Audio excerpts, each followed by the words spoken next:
मैं अमरेश कुमार गुप्ता भारतीय जनता पार्टी से इस बार वार्ड नंबर 86 पितृकुंड वार्ड से भाजपा का पार्षद निर्वाचित हुआ।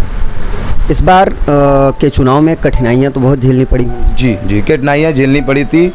कारण क्या था कि कठिनाइयों का सबसे बड़ा कारण था कि 22 वर्षों से यहाँ पे विपक्ष सपा बसपा कांग्रेस के पार्षद रहे, वो झेलना पड़ा और कुछ अपने निर्दल प्रत्याशी खड़े हो गए थे, उनका सामना हमने करना पड़ रहा था। क्या मुद्दे लेकर के मैदान में उतरे हैं, आप आए हैं जीत करके, क्या मुद्दे थे आपके कि जिस पर आपको जनता ने चुना है?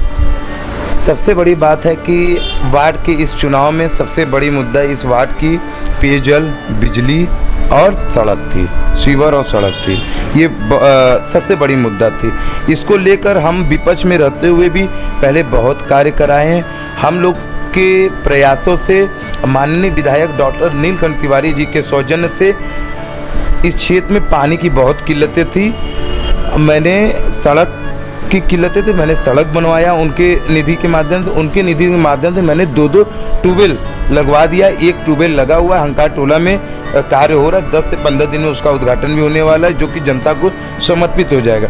उसके अलावा सीवर की हैं, गलियों की रीसेटिंग है, ये सब भी कार्य आगे करना है। तो मैंने प्रयास किया हूँ कि इस वार्ड को स्मार्ट सिटी में शामिल करा देंगे तो यहाँ की सीवर, सड़क और गलियों की दशा पूरी तरह से बदल जाएगी। जिस तरीके से प्रधानमंत्री नरेंद्र मोदी जी का ये क्षेत्र रहा है और लगातार यहाँ विकास के कार्य होते रहे हैं और स्मार्ट सिटी इसको काशी से क्योटो बनाने के प्रधानमंत्री का जो संकल्प रहा है उस पर कितना कार्य होना है?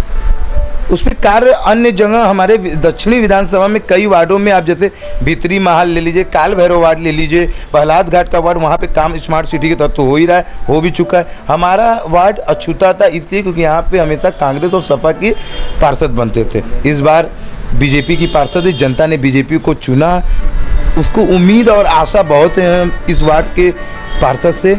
मैं प्रयास करूँगा कि मोदी जी, योगी जी की डबल इंजन की सरकार, अब जो है वार्ड में ट्रिपल इंजन की सरकार हो गई।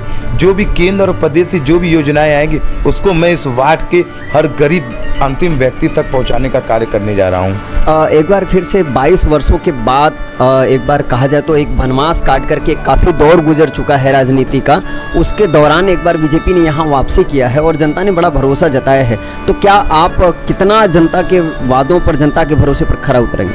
जनता के पूरे जो वादे हमने किए हैं, सबसे बड़ी बात जो पेयजल और सीवर और सड़क और बिजली, ये वादे के लिए का पूरा कार्य हम करने की पूरी तैयारी कर लिए हैं। अभी मैं जब चुनाव के समय था तो मैं गलियों में गया, गलियों की दशा इतनी बद से बदतर थी कि कहने की बात, मतलब 22 साल में विपक्ष ने कुछ भी काम नहीं किया। जो सभासद थे हमारे विरोधी, कुछ भी काम नहीं। मैं देख के एकदम वो हो जाता हूँ कि साले ये रिश्ती है कि एक पटिया कोई रीसेटिंग नहीं करा पाई गलियों का।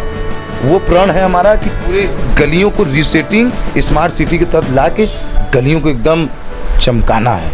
जिस तरीके से प्रधानमंत्री और मुख्यमंत्री जी लगातार ये कहते नजर आए हैं कि हम काशी को क्योटो बनाने की तैयारी में हैं और काशी में लगातार विकास के कई कार्य हुए हैं और अभी भी कुछ ऐसे कार्य हैं प्रधानमंत्री की निधि से जो चल रहे हैं, तो उसके बाद भी, इतना सब कुछ होने के बाद भी आज भी बनारस की बहुत सारी ऐसी गलियां हैं जो अछूता हैं विकास से। तो जैसे झाड़ू, सीवर, रोड और पेयजल की समस्या, वो ये सारी समस्याएं जनता की मूलभूत समस्याएं हैं जिसमें प्रतिदिन उनको ये इस तरीके से समस्याओं का झेलना पड़ता है। आपकी बात तो सही है, ये हम भी कहना चाहते हैं। उसका सबसे बड़ा कारण था कि जो विपक्ष है यहाँ पे वो काम होने ही नहीं देता था। जो हमारे वार्ड के पार्षद असलम खान थे, पहले उनकी वाइफ थी, वो कहते थे कि सरकारी अधिकारी हमारा सुनता नहीं है। जब आप लेके जाएंगे लोगों के बीच में, जनता को लेके जाएंगे तब न काम होगा। आप घर बैठे कहते कि सरकार हमारी सुनती ही नहीं। आपको जनता ने चुना, आप कह रहे सरकार हमारी सुनती नहीं, ये हो नहीं था। इस सरकार में सबकी सुनवाई होती है, सबका साथ और सबका विकास होता है। इस सरकार में किसी से कोई मतभेद नहीं है। आज अनाज मिल रहा है, सबको मिल रहा है, जो सब्सिडी मिलती है वो पेंशन मिल रहा है, सबको मिल रहा है, हर चीज़ सबको मिल रहा है। यहाँ कोई वो नहीं है। मगर विपक्ष तो चाहता है हमेशा कि पक्ष पे, सरकार पे, मोदी जी, योगी पे हमेशा लालचन लगाने का काम करता है, वो कर रहा है।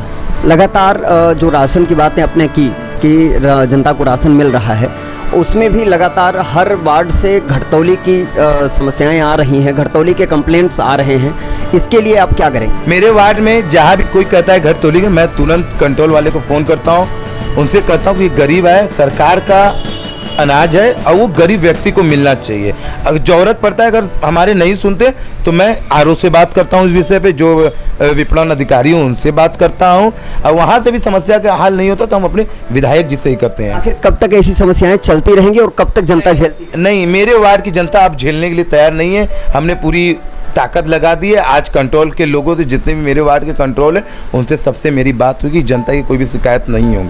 आज मैंने बात किया, आज सभी सुपरवाइजर को, जो मेरे क्षेत्र के सुपरवाइजर थे, उनको ही बुला के कहा है कि अब ढिलाई बर्दाश्त नहीं होगी। अगर कोई भी ढिलाई बरतन उनको मैं छोड़ूंगा नहीं। क्योंकि झाड़ू की बात की जाए, सफाई की अगर बात की जाए तो सफाई रात और दिन दोनों टाइम होती है, लेकिन फिर भी कूड़ा रोड पर फेंका पड़ा रहता है, दिखता है रोडों पर कूड़े पड़े रहते हैं। इसकी शिकायत लगातार जनता की है।